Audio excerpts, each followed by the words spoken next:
Bom dia, amigos. Estamos reunidos mais um domingo, hoje, dia 19 de janeiro de 2025, para mais um momento de culto matinal dominical. Eu vou iniciar cantando um cântico e depois vamos ler a palavra do Senhor. Jesus, em tua presença, reunimos-nos aqui, contemplamos tua face e rendemos-nos a ti, pois um dia a tua morte trouxe vida a todos nós e nos deu completo acesso ao coração do Pai. Jesus, em tua presença, reunimos-nos aqui, contemplamos tua face e rendemos-nos a ti, pois um dia a tua morte trouxe vida a todos nós e nos deu completo acesso ao coração do Pai. O véu que separava já não separa mais, a luz que outrora apagada agora brilha e cada dia brilha mais.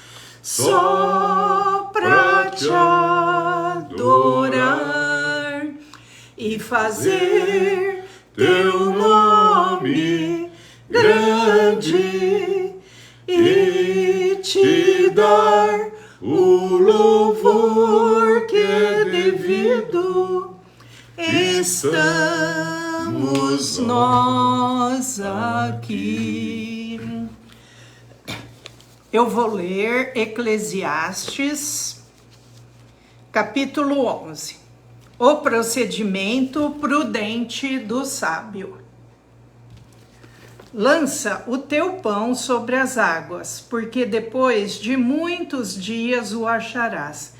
Reparte com 7 e ainda com 8, porque não sabes que mal sobrevirá à terra. Estando as nuvens cheias, derramam aguaceiros sobre a terra. Caindo a árvore para o sul ou para o norte, no lugar em que cair, aí ficará. Quem somente observa o vento nunca semeará, e o que olha para as nuvens nunca cegará. Assim como tu não sabes qual o caminho do vento, nem como se formam os ossos no ventre da mulher grávida, assim também não sabes as obras de Deus, que faz todas as coisas. Semeia pela manhã a tua semente, e à tarde não repouses a mão, porque não sabes qual prosperará, se esta, se aquela, ou se ambas igualmente serão boas. Doce é a luz e agradável aos olhos ver o sol. Ainda que o homem viva muitos anos, regozije-se em todos eles. Contudo, deve lembrar-se de que há dias de trevas, porque serão muitos. Tudo quanto sucede é vaidade. Alegra-te, jovem, na tua juventude, e recreie-se o teu coração nos dias da tua mocidade. Anda pelos caminhos que satisfazem ao teu coração e agradam aos teus olhos. Sabe, porém, que de todas estas coisas Deus te pedirá contas. Afasta, pois, do teu coração o desgosto e remove da tua carne a dor, porque a juventude e a primavera da vida são vaidade. Lembra-te do teu Criador nos dias da tua mocidade, antes que venham os maus dias e cheguem os anos dos quais dirás: não tenho neles prazer. Amém. Vamos orar. Se você tem alguma necessidade, algum pedido de oração, esteja colocando agora o seu pedido e Deus ouve a sua oração que você faz comigo nesse momento. Deus não se preocupa com a forma como falamos ou se sabemos orar ou não, mas Deus vê o nosso coração. Senhor nosso Deus, nosso Pai, nós te louvamos, te agradecemos, porque mais um dia temos a oportunidade de nos reunirmos em nome de Jesus para crescermos na graça, na fé, na esperança e no conhecimento do Senhor, nosso Deus. Por isso, a cada domingo de manhã estamos aqui reunidos e cada um, onde estiver reunido, na igreja em que congregar, que possa estar com o coração aberto para o Senhor, porque o Senhor fala a cada um de nós individualmente e o Espírito Santo estará em nós, a todos, seja onde formos nos congregar, que formos com sinceridade de coração, o Senhor nos ouvirá e o Senhor nos recompensará. Obrigada, Senhor, porque temos essa liberdade, Pai, de te cultuar, de te buscar, temos a Bíblia para ler. Ó Deus, quantos não têm essa liberdade que nós temos? Por isso, nós te louvamos e te agradecemos, e que ninguém menospreze a tua palavra, a tua instrução, que possa cada um procurar conhecer a palavra de Deus e crescer na fé, na esperança e no amor, porque só Deus é que nos consola, nos dá a verdadeira luz, a verdadeira paz e a verdadeira esperança. Se tem alguém agora que está triste, atribulado, com algum pedido de oração, nós entregamos agora nas mãos do Senhor. Ouve, Senhor, a oração dos teus filhos e que o Senhor possa responder a cada um segundo a tua vontade, que é santa e soberana. Recebe, Senhor, o querer, o desejar do nosso coração, porque o Senhor disse: agrada-te do Senhor e Ele satisfará os desejos do teu coração. Ó Deus, ensina-nos, Senhor, a andar em santidade, em amor, em paz com todos. Abençoa agora, Senhor, o estudo da palavra que o Michel vai nos trazer. Que seja uma palavra de sabedoria inspirada pelo Senhor e derrama sobre nós a tua sabedoria, o teu entendimento, para que todos possam compreender o que o Senhor quer nos revelar, em nome de Jesus Cristo, teu Filho amado. Amém. Vamos cantar só esse aqui antes. Não tenha sobre ti um só cuidado, qualquer que seja, pois somente um seria muito para ti. É meu, somente meu, todo o trabalho, e o teu trabalho é descansar em mim. É meu, somente meu, todo o trabalho, e o teu trabalho é descansar em mim. Não temas quando, enfim, tiveres que tomar decisão. Entrega tudo a mim, confia de todo o coração. É meu, somente meu, todo trabalho. E o teu trabalho é descansar em mim. É meu, somente meu, todo trabalho. E o teu trabalho é descansar em mim. Amém. Isso é muito bom. Bom dia, Leonice. Deus abençoe também a irmã, os que estão seguindo aqui a gente agora, que vão seguir depois. Que sejamos todos abençoados nessa manhã. O tema que eu vou trabalhar hoje é os cavalos do Apocalipse.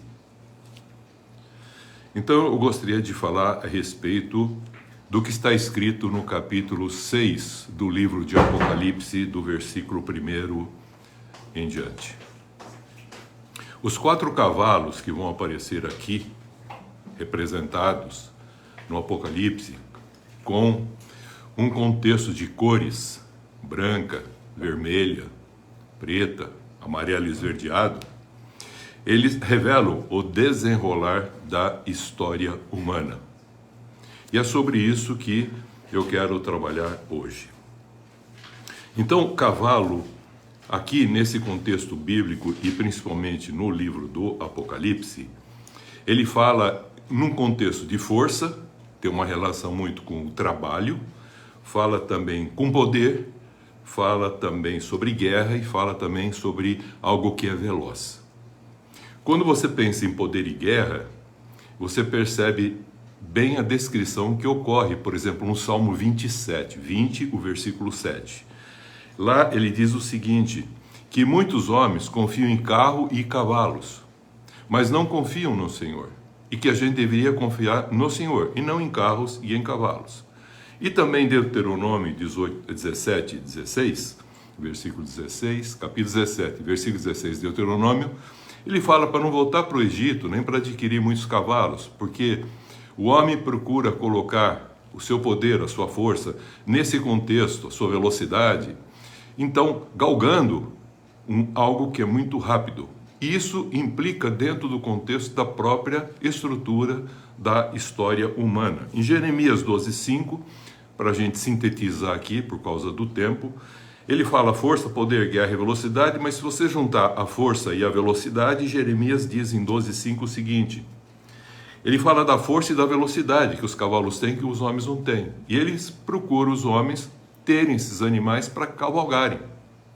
Sobre esse contexto de ter força, de fazer guerra e também ter velocidade, muito mais do que o homem pode ter, mas esquece de confiar no Senhor, de colocar-se à disposição do Senhor.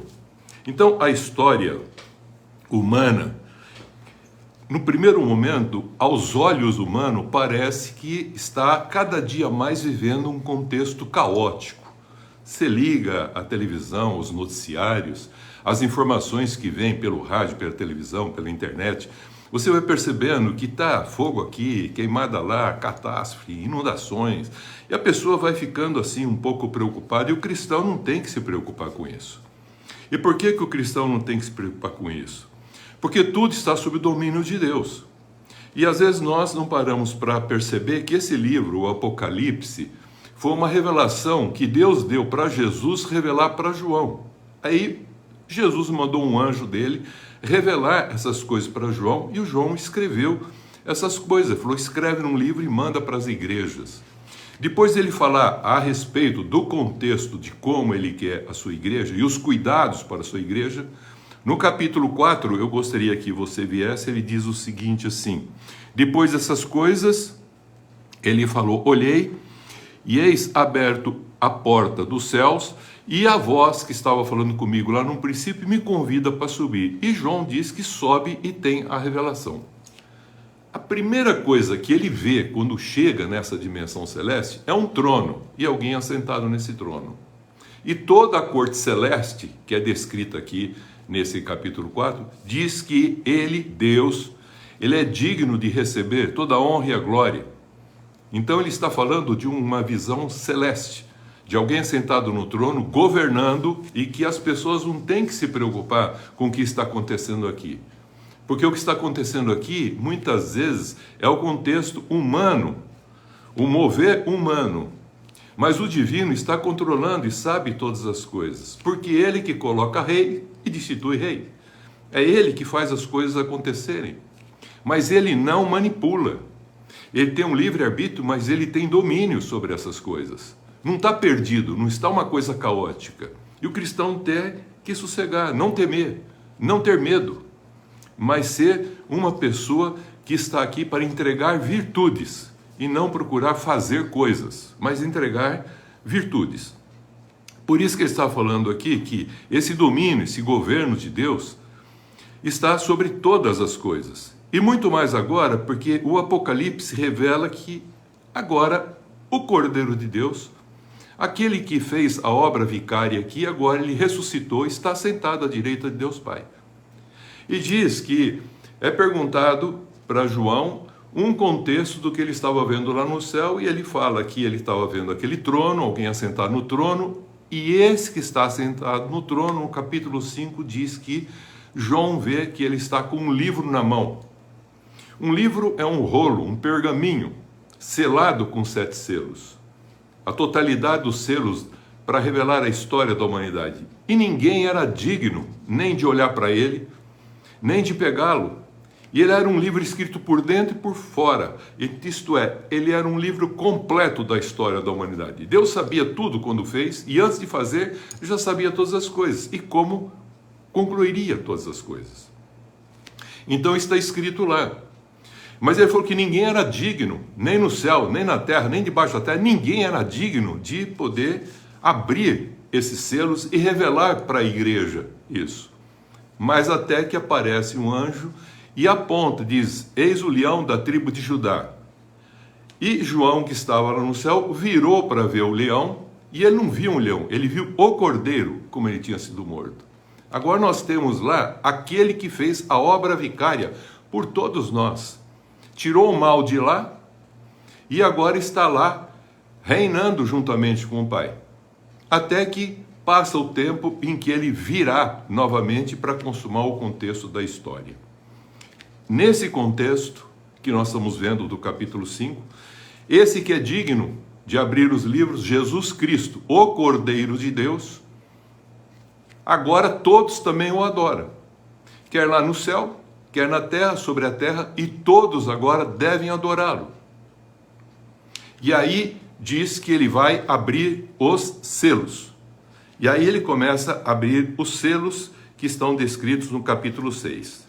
Aí diz que João diz assim, escrevendo, vi quando o Cordeiro abriu um dos selos, um desses 7 selos, e ouvi um dos seres viventes. Esses seres viventes que ele está revelando aqui é a representação de um leão, que já está descrito no capítulo 4. Um desses seres viventes dizendo, como que voz de trovão, veja a palavra trovão, um dia a gente estuda só sobre esse contexto do trovão, voz de trovão. Ele falou, vem.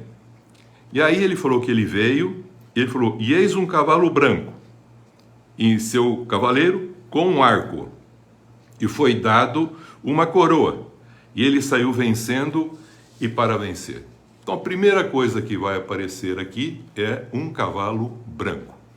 O que significa isso no contexto da história da humanidade? O cavalo branco é símbolo do próprio contexto de uma vitória, saiu vencendo e para vencer, e o que é muito importante, que conquista, é um conquistador. Quando ele fez o Adão, ele fez para sair vencendo e para vencer.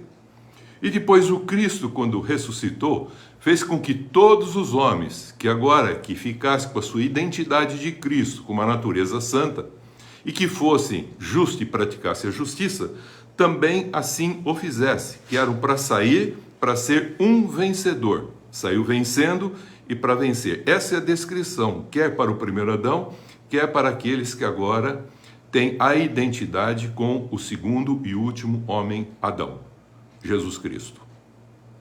Por isso que ele fala aqui a respeito de pureza, por isso o branco tem esse símbolo de santidade, de vitória divina, porque é um contexto da palavra de Deus. O cavalo branco é aquele que está assentado e que anda sob a palavra, com a palavra de Deus, galga a palavra de Deus. Não usa o cavalo no sentido para obter coisa para si, mas ele é a expressão de Deus nessa condição de uma palavra que agora o governa e o dirige. Então ele cavalga na história com a palavra de Deus. Então, no princípio do primeiro Adão, tinha uma natureza santa. Saiu vencendo e para vencer. Estava sentado nessa palavra de Deus. E assentado e sentado nessa palavra, ele estava em comunhão com Deus. Até que o pecado fez com que ele perdesse essa comunhão com Deus. E perdendo a comunhão com Deus, ele passa agora a buscar poder e buscar a expansão dos seus interesses, porque se tornou um indivíduo. Então ele já não mais divulgava esse contexto da representação que ele foi feito para refletir esse Deus com a sua vida. E agora ele começou a querer fazer um contexto de poder e expansão pessoal, o que define o que nós chamamos já e explicamos sobre o individualismo interesseiro que o ser humano teve. E aí ele acabou formando o quê? Civilizações, culturas e nações. Aí a gente vai ver essa diversidade de nações, culturas, civilizações. E a cultura do reino de Deus, que deveria ser a expressão desse Adão, acabou criando outras culturas. Então não existia mais o contexto da fé e da fidelidade a esse Deus. E o homem começou a criar crenças e crendices culturais. É o que a gente vê em todas as nações, em todas as civilizações. Com isso, vai aparecer um outro cavalo, por não estar montado na palavra de Deus, guiado por esse contexto santo e vivendo aquilo que ele acha certo e de direito, vem um cavalo vermelho. Esse cavalo vermelho já aparece na história lá, já com Caim e Abel. O que é o cavalo vermelho? São guerras, violências, são conflitos. Guerras e conflitos. Que conflitos? Conflitos locais, pessoais, interpessoais, de interesses individuais, bem como guerras e conflitos também globais, que vai culminar com cobiça e ambição desse ser humano. Em lugar dele fazer a expressão de Deus, ele começa a buscar os seus interesses e a sua satisfação. Então aqui a gente vai perceber que tudo já havia começado com Caim e Abel, onde aconteceu a primeira condição de um conflito, de uma guerra. Em decorrência, vai aparecer um outro cavalo. O homem agora vai começar a criar condições para compensar esse contexto de direito. Então ele vai criar leis. Então aparece o cavalo preto, representante da lei e do direito. Por isso que vai aparecer aqui o símbolo de uma balança, não vou ler todo o Apocalipse, mas você vai entender essa sequência.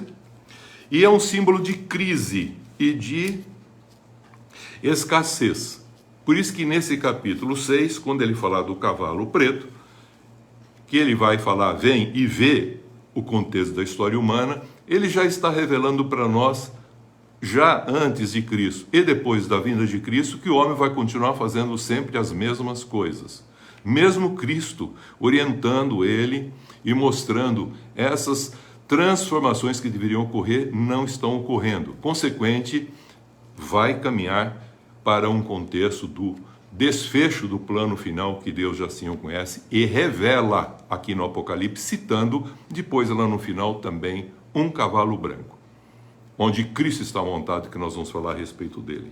Então esse cavalo preto representando assim a lei do direito, que tem uma balança na mão, símbolo do contexto do direito, e que eles falam que é a justiça, mas que por falta da justiça ele cria o direito dos seus interesses e cria leis, símbolo de crise e escassez, como por exemplo, a gente pode falar a fome como exemplo. E crise, você pode falar crise de qualquer sentido, inclusive financeira, crise econômica, crise de saúde, qualquer crise. Então vamos entender, o homem, ele cria leis de direito para manter os seus direitos, seus interesses. e não vive e nem expressa a justiça em amor, que é a equidade, que é a justiça natural que deveria ser, porque Deus assim fez o homem bom para que isso assim acontecesse. Mas o homem afastado, ele começou a buscar os seus direitos, por isso que vai aparecer agora o cavalo chamado preto, onde que o homem montado carrega uma balança na mão. Balança na mão, símbolo do direito. Busca satisfazer as necessidades, as suas necessidades, não a do grupo, não a do todo, mas as suas, individualmente. E também contemplar os seus interesses individuais e pessoais, de direito, de mérito e de privilégio. Se nada acontece como ele quer, ele recorre ao contexto do direito, de leis, e coloca um pré-juízo e, consequentemente, busca juízo. E, na realidade, ele acha que está fazendo justiça com isso. Ele não está fazendo justiça. Só um justo faz a justiça. E ele, não tendo a justiça e nem praticando ela, predomina o contexto da lei. Então, o que é a crise? Vamos entender a crise. Crise é um momento de dificuldade. Crise é um momento de instabilidade. Aquilo que te tira o pé de algum lugar. E de mudança, que exige uma decisão e uma ação pessoal. A palavra crise do grego significa julgamento ou decisão, mas também significa ato de separar ou discernir. Então eu diria assim, que crise no grego significa julgamento com ato de separar, e também uma decisão com ato de primeiro discernir.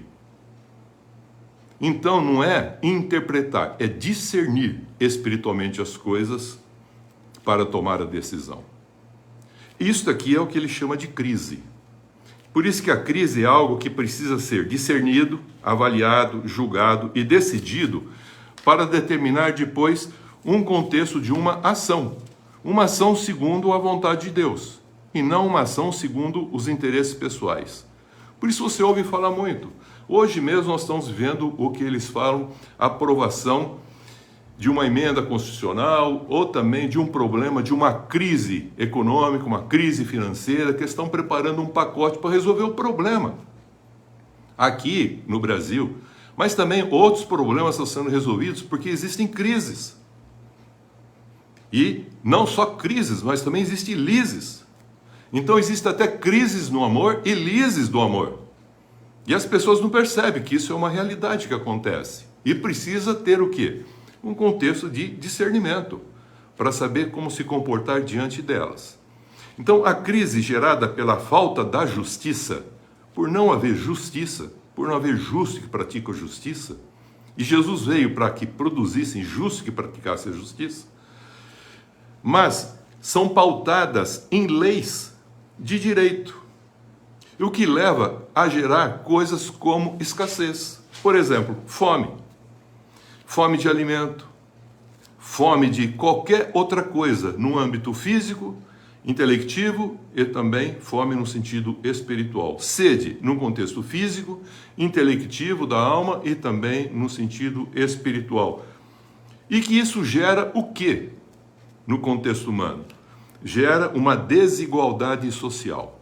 Então toda desigualdade social, perceba que ela não está sem um domínio de Deus. Não, tem o domínio de Deus. Mas está sobre uma ação muito humana. Mas Deus está vendo tudo, porque um dia vamos ter que prestar contas de tudo isso. E as pessoas se esquecem do eterno. E elas pensam no futuro como se vivesse eternamente, mas elas vão morrer. E aí vai ter um contexto de prestar contas. Porque nós temos que prestar conta do que nós recebemos. E do que nós recebemos com responsabilidade para entregarmos. E não propalarmos ou fazermos as coisas para fixar as coisas aqui na terra. Pois na ausência da justiça e do amor ágape, o que vai acontecer? Os homens criam muitas leis. Pode ver que dia a dia está aumentando mais leis. Pode fazer isso, não pode fazer aquilo, pode fazer isso, não pode fazer aquilo. Jesus veio, completou a lei, dizendo que toda lei que busca o contexto de dar o direito a, está baseado no amor, mas como eles não entendiam isso, Jesus completa a lei para que agora a gente não viva mais buscando os próprios direitos e os interesses. Mas a gente vai entender agora de uma maneira tal que a gente vai expressar as virtudes de Deus com a nossa vida. E veja o que acontece. E onde há muitas leis, para defender os direitos individuais e pessoais, hoje, qualquer coisa que você faz, você fala assim, vou buscar os meus direitos. Eu tenho direito sobre isso. E quanto mais lei cria, daqui um pouquinho nem a lei não serve mais, porque precisa ter lei em cima de lei, que a pessoa não sabe nem onde que está o contexto que é válido. Porque não tem amor. Porque onde tem muita lei, guarde isso, meu irmão e minha irmã. Se tem muita lei aonde você está, é porque não tem amor. Está sendo descumprido princípios naturais de justiça e de amor. Aí precisa começar a pôr lei, para servir de aio, para que a pessoa um dia possa entender a bênção do que Cristo já nos deu, para sermos uma expressão desse amor, ágape, desinteressado. Desse modo vai aparecer o que na sociedade? Vai aparecer o que no nosso meio? Juízo. Não vai aparecer o que? Justiça. Quanto mais a gente procura os direitos nossos, mais juízo a gente toma na cabeça. Você tem que brigar muito judicialmente, e por anos a fio. Porque não está tendo o quê? Justiça. Não tem amor. Assim, o cavalo preto, ele sintetiza em 3 pontos. Primeiro ponto, escassez. E por que escassez? Porque cada um busca os seus direitos. E não o direito comum de todos, que é expressão do amor, que é a justiça. Busca os seus direitos, coloca umas leis lá. Aparece com isso, por causa da escassez, fome, em todos os sentidos, essa fome. Desde a física até a espiritual. Porque vai predominar ignorância, vai predominar essa escassez, vai predominar a falta. E, consequentemente, o que vai ter? Vai ter uma injustiça social. Isso que acontece, queridos. Esse é o cavalo preto.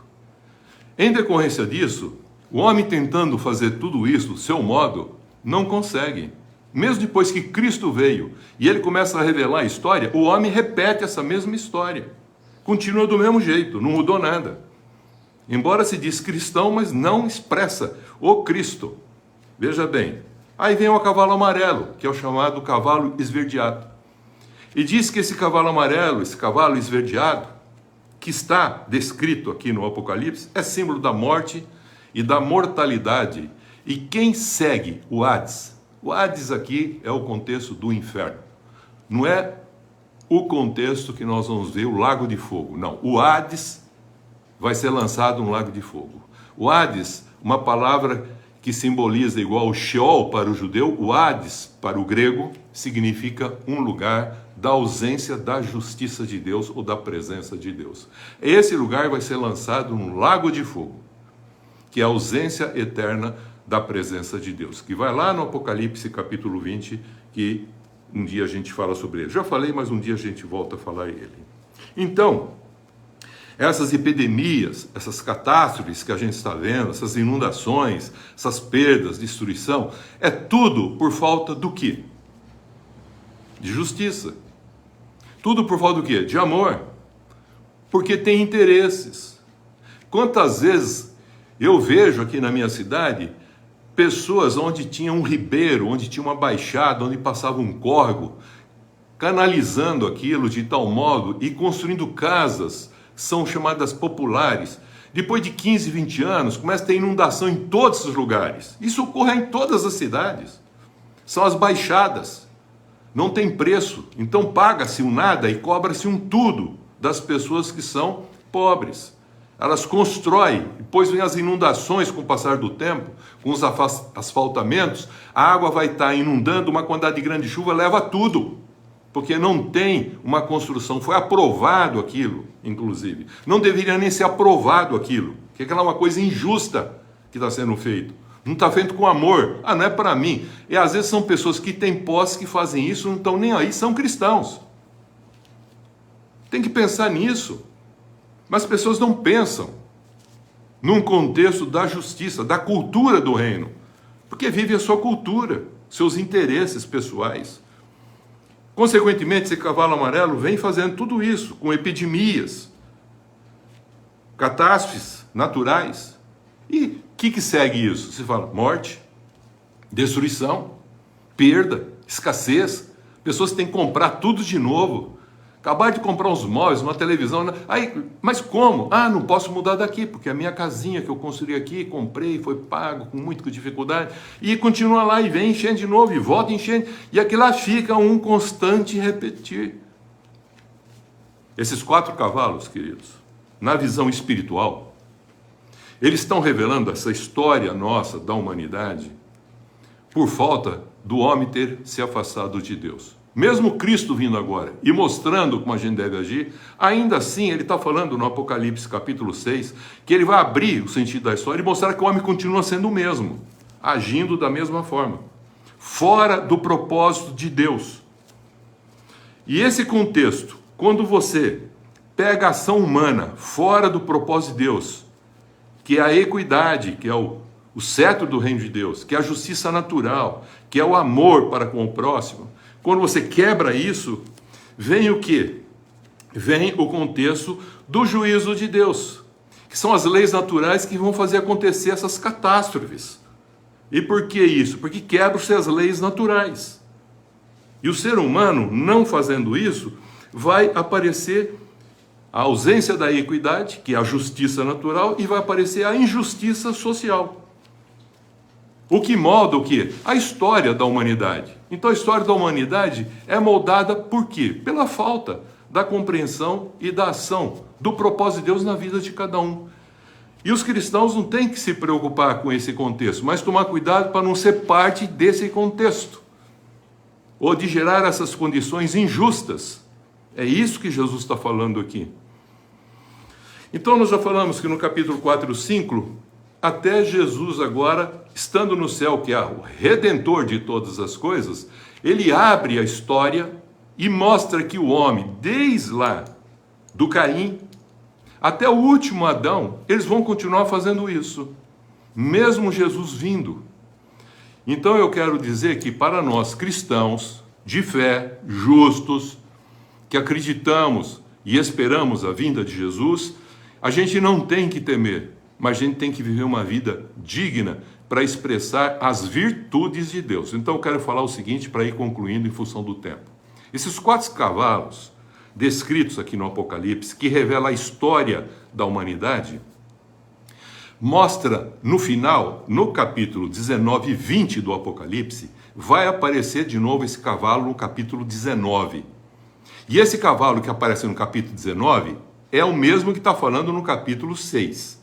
Só que agora, esse cavalo 19, não é o homem montado, é o homem Jesus, o Cristo de Deus, que está montado nesse cavalo branco, que está montado na palavra de Deus. E diz lá no capítulo 19, a partir do versículo 11, que todos que estão lá no céu, o céu vai se abrir, e todos que estão no céu estão montados em cavalos brancos, que é o símbolo do quê? Da pureza, da justiça, da santidade, daquilo que a palavra de Deus leva o homem a ser e a expressar. Todos esses que assim viveram aqui vão estar com Cristo lá, porque são seguidores de Cristo. Está lá no Apocalipse 19. Então essa história da humanidade haverá um final, e a vitória de Deus sobre o mal, de modo tal que a gente possa compreender, e como um cristão verdadeiro, vencer esse contexto do mundo com a fé, com a certeza e a convicção que no final seremos mais vencedores, vitoriosos no final. Vou mostrar isso e eu gostaria que vocês abrissem agora o capítulo 19 do Apocalipse, para nós já irmos encerrando para revelar os cavalos do Apocalipse. No capítulo 19, eu gostaria que você abrisse, que ele está falando aqui do contexto do júbilo no céu. Eu vou destacar aqui o versículo 8 primeiro, para revelar um detalhe que vai falar depois na frente. No versículo 8 ele diz o seguinte, ele fala assim: foi dado a vestir-se de linho finíssimo e resplandecente e puro, Porque o linho finíssimo, resplandecente e puro são os atos de justiça dos santos. Atos de justiça dos santos. Então, um santo não é um crente. O crente não tem fé. O crente tem crença. Quem tem fé é um justo, porque foi justificado por Cristo e como justo pratica a justiça. Esses estão montados na palavra, são santos. E os atos de justiça deles são como linhos finíssimos. Ele está falando aqui porque ele está falando a respeito dos salvos que se encontram no céu, esperando a vinda e a consumação do tempo. Então, Apocalipse 19:8 revela que o linho finíssimo são os atos de justiça dos santos. Vai agora e veja Atos 19, de 11 a 14.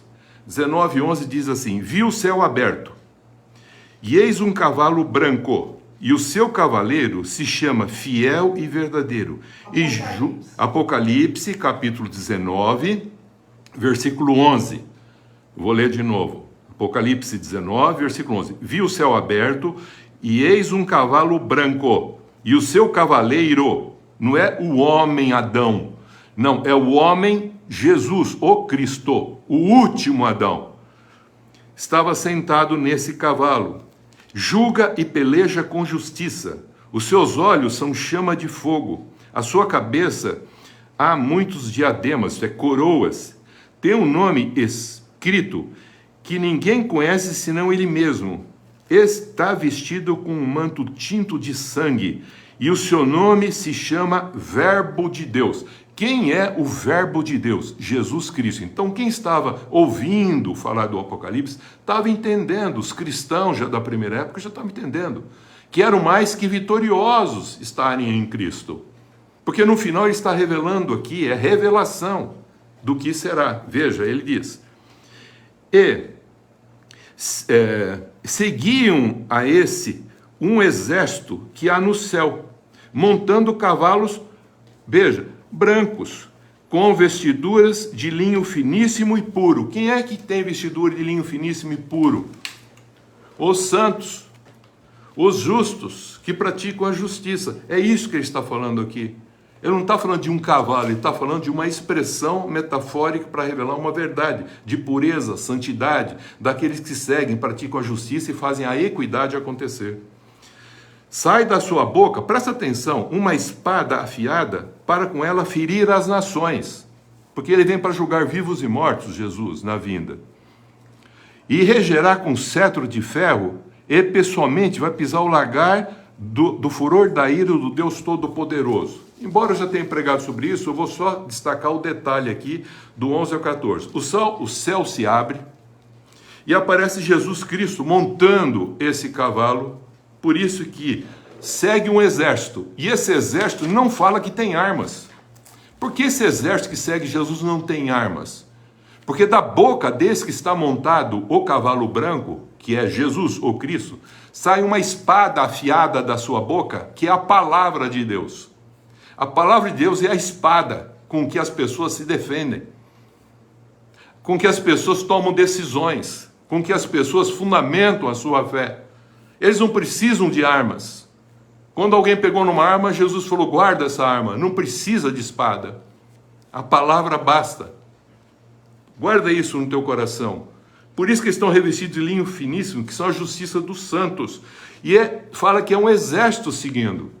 Quer aqui descrevendo um povo que segue ele, justo, santo, atos de justiça dos santos, estão montados em cavalo branco, palavra de Deus, estão vitoriosos com ele, venceram, são mais que vencedores, porque venceram a condição em que viviam aqui, porque expressaram a essência do Cristo com a sua vida. Seguem a Cristo, é o povo de Deus, anjos, ou ambos, anjos e Cristo, quando da sua vinda, vai se abrir o céu. E o que ele vai fazer? Ele fala, Apocalipse 19:15.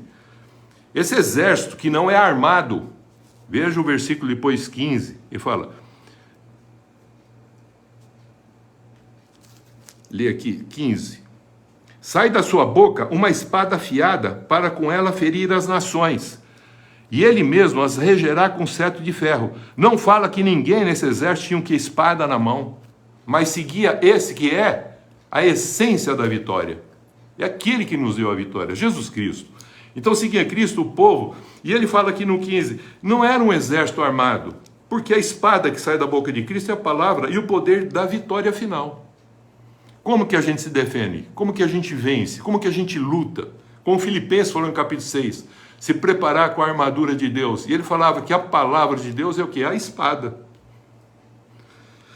Apocalipse 19, 16 diz, Jesus Cristo é o Rei dos Reis. Se você pegar o 16, fala assim, tem no seu manto e na sua coxa um nome inscrito, Rei dos Reis e Senhor dos Senhores. Isso mostra que Jesus vem agora, não daquela forma humilde, amorosa, para salvar, mas ele vem agora num contexto para separar, para julgar, para discernir aquilo que está dentro do contexto do santo e o não santo. É fazer uma separação. O que é interessante, ele mostra aqui, que Jesus Cristo é o Rei dos Reis, Senhor dos Senhores, ele é soberano, ele é supremo. Ele vem com autoridade sobre todas as coisas, o qual julgará, separará e vai fazer o que? Justiça, porque ele já falou que ele é justo. E ele vai fazer a justiça contra o quê? Se você lê o restante, por causa do tempo, depois você lê devagar, contra reis, contra poderosos, grandes e pequenos, que expressa egoísmo, que não querem ele sendo a expressão na sua vida. Cristo em nós, a esperança da glória.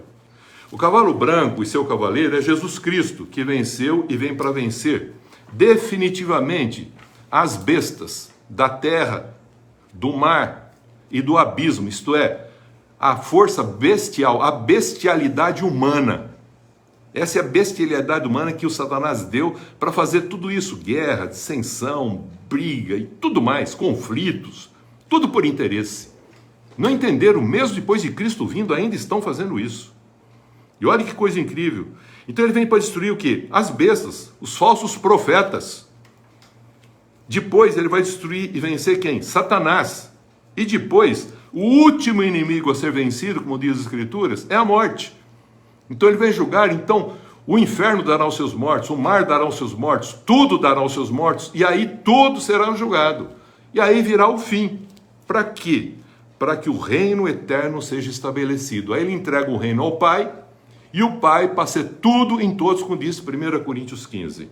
Deus quer, quero concluir com esse contexto agora, guarda isso. Deus quer, queridos, que nós sejamos entregadores das virtudes que Deus deixou em cada um de nós para expressarmos com a nossa vida. Virtudes de Deus.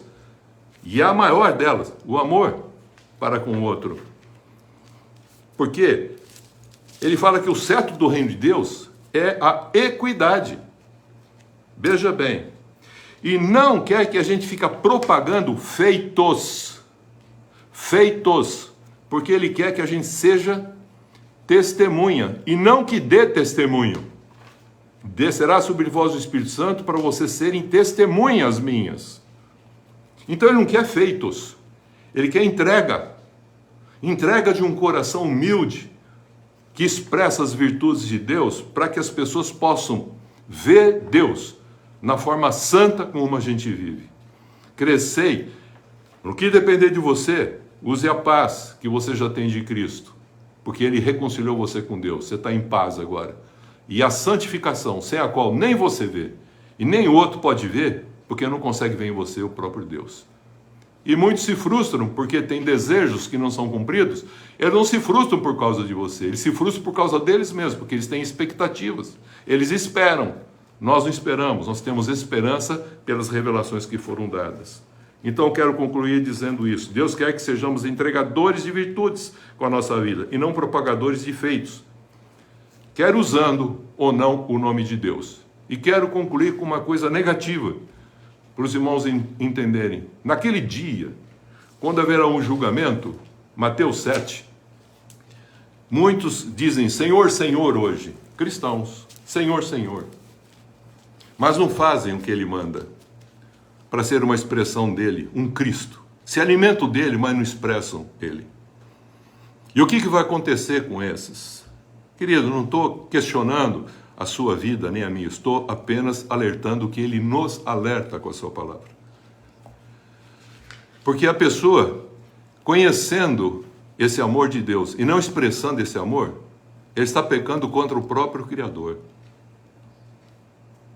E o que está acontecendo hoje no meio cristão? O meio cristão hoje está falando muito de Deus e fazendo muita coisa, mas não entregando nenhuma virtude para que Deus possa ser visto.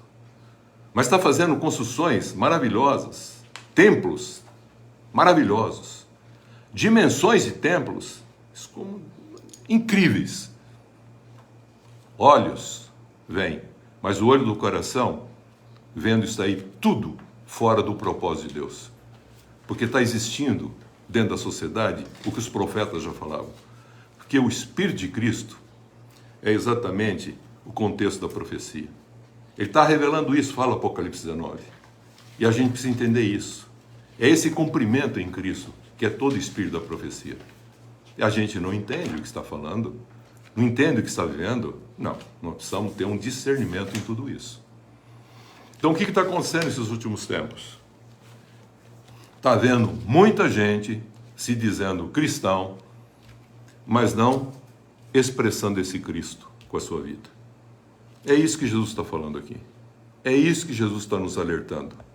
Mas o que é interessante, você que aceitou Jesus Cristo, mesmo que venha a morrer, diz que aqueles que estão mortos, porque aceitaram Jesus, mas não viveram de conformidade, eu quero deixar uma graça aqui para você, irmão. Apocalipse 20:15.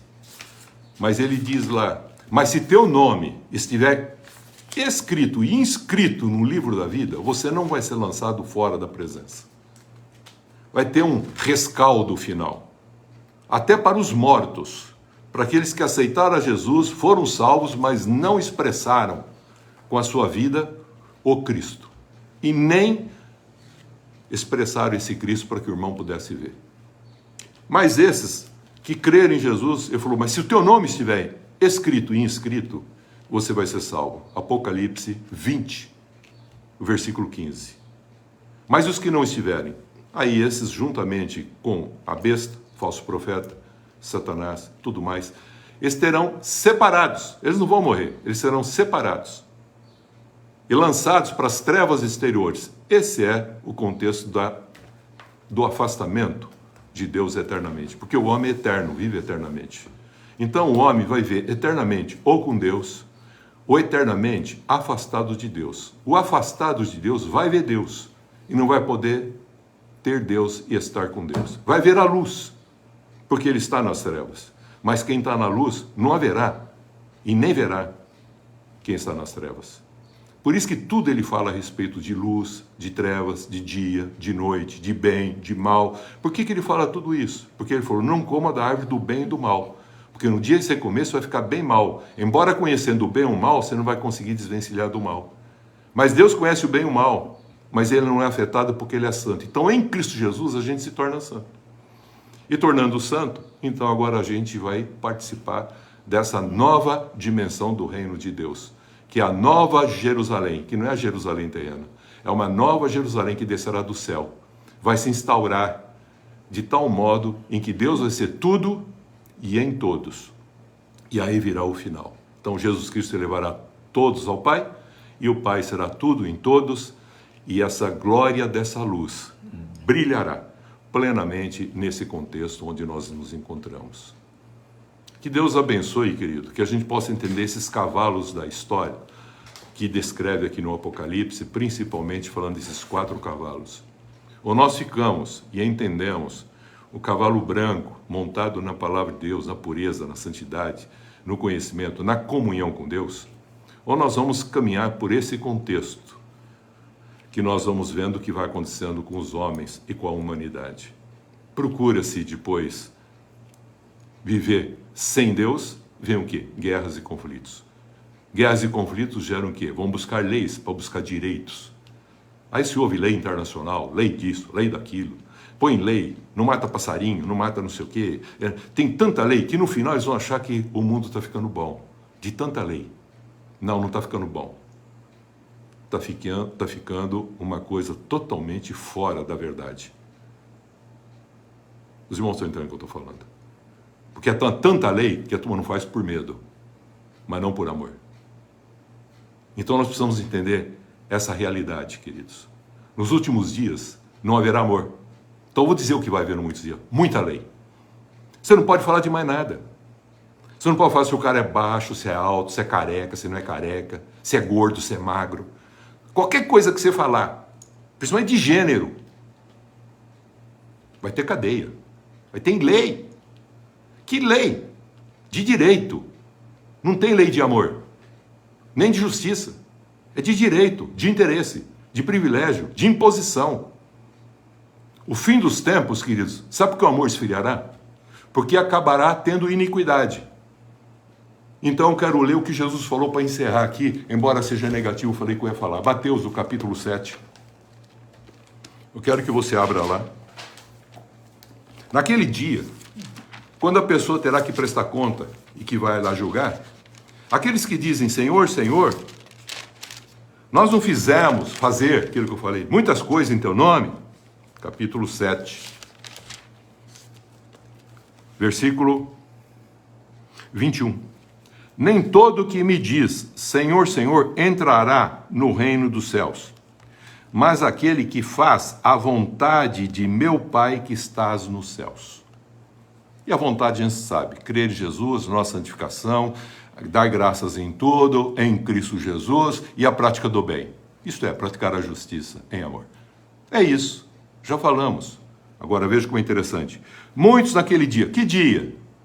Naquele dia que vão ter que prestar conta da sua vida, eles vão dizer assim, hão de dizer-me, Jesus falando isso aqui em Mateus 7, 22. Senhor, Senhor, porventura, não temos nós profetizado em teu nome, é em nome dele que profetizaram, em teu nome não expelimos demônios, em teu nome não fizemos muitos milagres? Veja o que Jesus vai falar para esses naquele dia.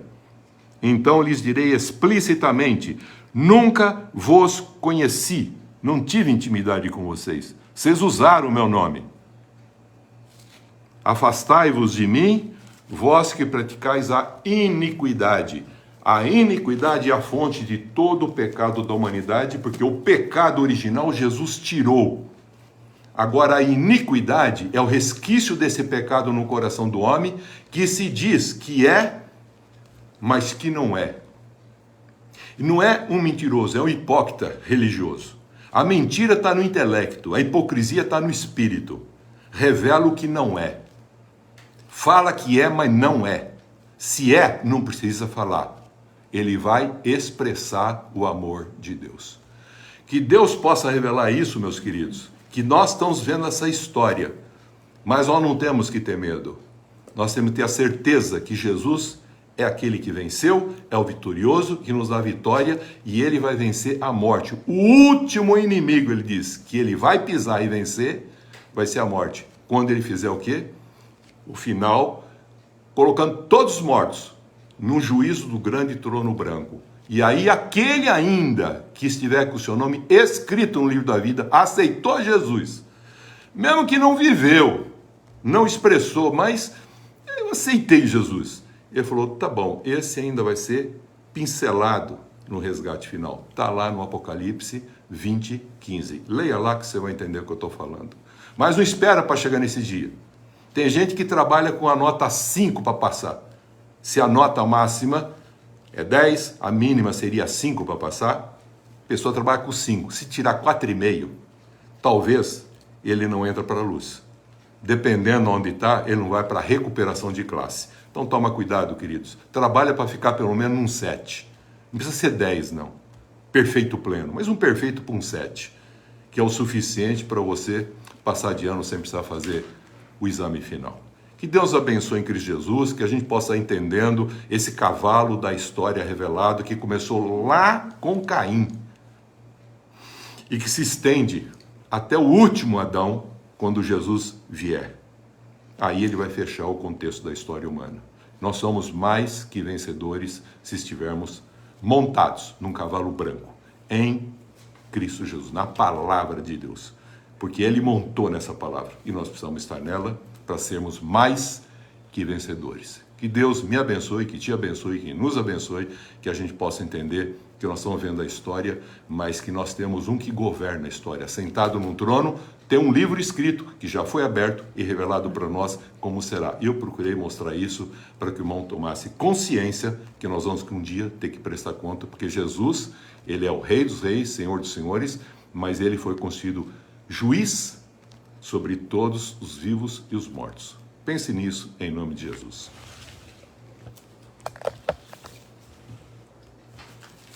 Amém.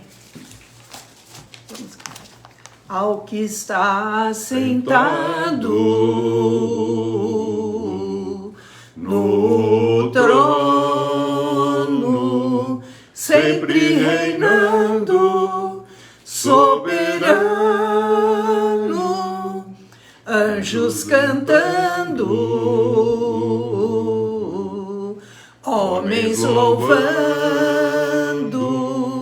Deus é unido com seu povo, Alfa, Ômega, Cristo, Filho, ó vem, ó vem, ó vem, Senhor Jesus, confiante espero a sua volta, glorioso dia em que tu virás, então subiremos, contigo estaremos para sempre, aleluia. Maranata,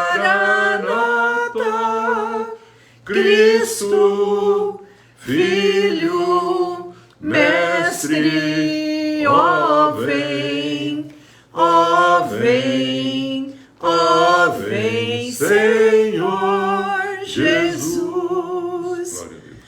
Amém, Senhor Jesus. Confiantes, esperamos a tua volta, Senhor.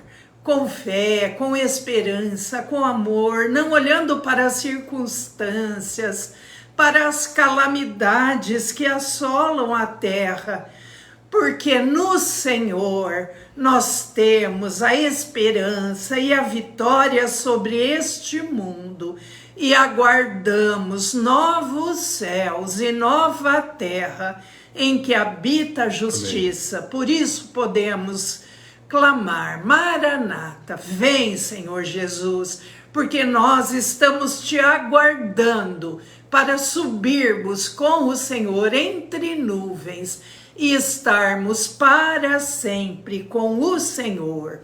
Obrigada, Senhor, por tão grande salvação e por tão maravilhosa esperança de sermos arrebatados com o Senhor para não vermos o mal, a ira do Senhor sobre a terra.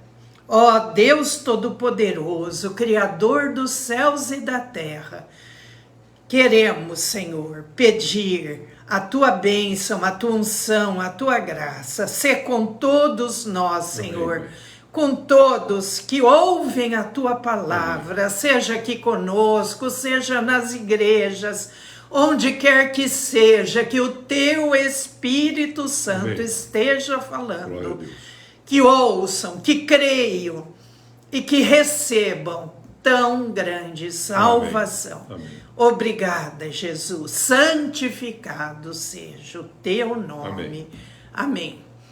Nós iniciamos esta semana e tomamos posse para nossas vidas, para nossas famílias, para nossos trabalhos, de uma semana de bênçãos, uma semana de vitórias, sempre confiantes nas promessas de Deus,